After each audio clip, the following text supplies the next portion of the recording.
What's up, guys? Stephen H here.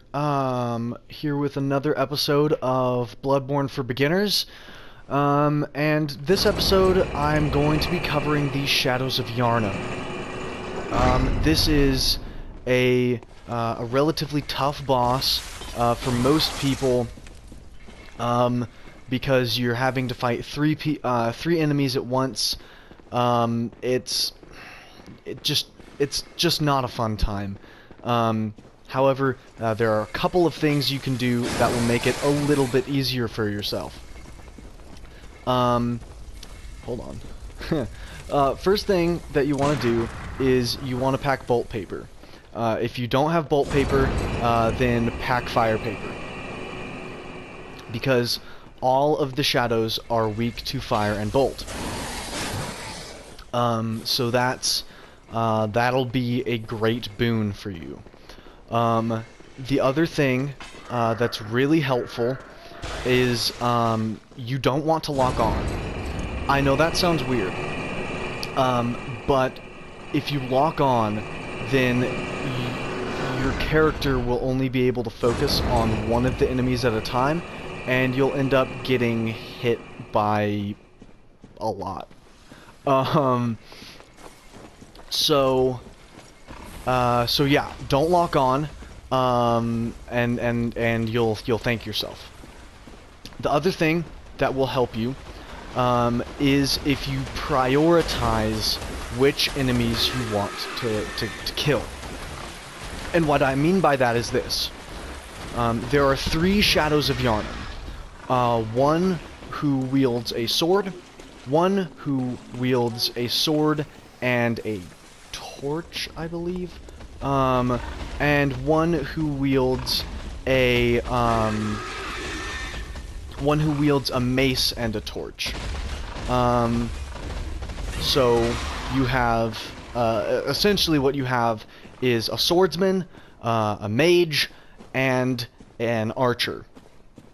And so you're going to want, well, here, I'll show you.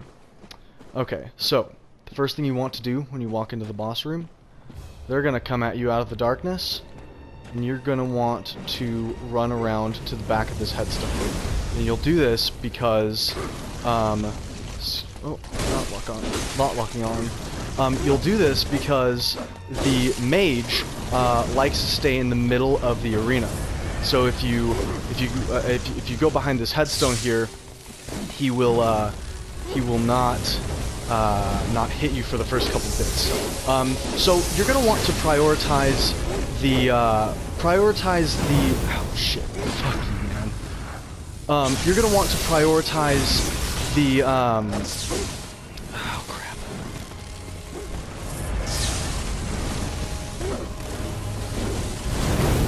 See what happens whenever you lock on. So you're gonna want to prioritize the fellow with the sword. This is because in the second stage of a fight, he gains a really awful attack. Let's see here. There he goes. Okay, so you want to kill the sword guy first, okay? Because in the second stage of a fight, he gains an attack where basically, okay, his sword stretches. Do you see how he does it? Where it stretches like one of the whip weapons. Yeah, he does that. The sword primary guy does that. Only it's awful. So you want to prioritize him first. Second is you want to prioritize the archer. This is because, once again, swords are dangerous, but projectiles can be dodged. Come on, man. Come on. Let's go. So yeah, swords are dangerous, projectiles can be dodged. Another thing is that these guys all use fire damage. And so you're gonna, oh shit. Yeah, there's the sword stretch attack. they all use fire damage, and so you're gonna want something like the Charred Hunter's garb, so that you can be resistant to their fire damage. Okay, so there's only one shadow left, and he is going to gain a particularly, yep, there it is. He's gonna gain a really cancerous attack where he summons 2 gigantic serpents to hit you. He's gonna do it again, and I'm gonna hide. Oh, nope, they're over here this time. Oh, jeez. Oh, I don't like it. So yeah. Now let's just. Fuck. God damn it. I hate these.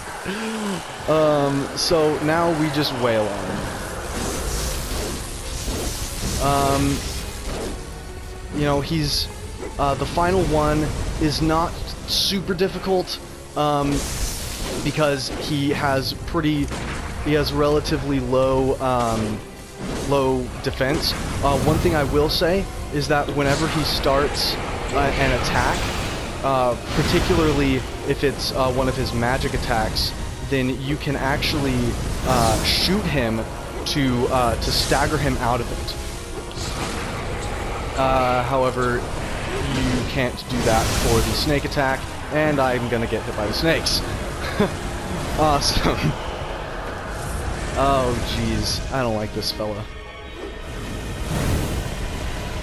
But you can see why you really do want to prioritize the other guys first, because as I just demonstrated, the mage does not deal very much damage at all. And so, just to recap, don't lock on until at least one of them is dead, or unless you're wanting to visceral attack them. Kill them in the order of swordsman, meaning the guy who only wields a sword, then the guy who, then the archer, or in other words, the guy who wields a sword and a candle, and then only once you've killed those 2 do you want to go after the third shadow who wields the mace and the candle. He's the mage. So yeah, that's the Shadows of Yharnam. I can't think of anything else other than remember to pack bolt paper. And I hope you found this useful. And I'll see you guys in the next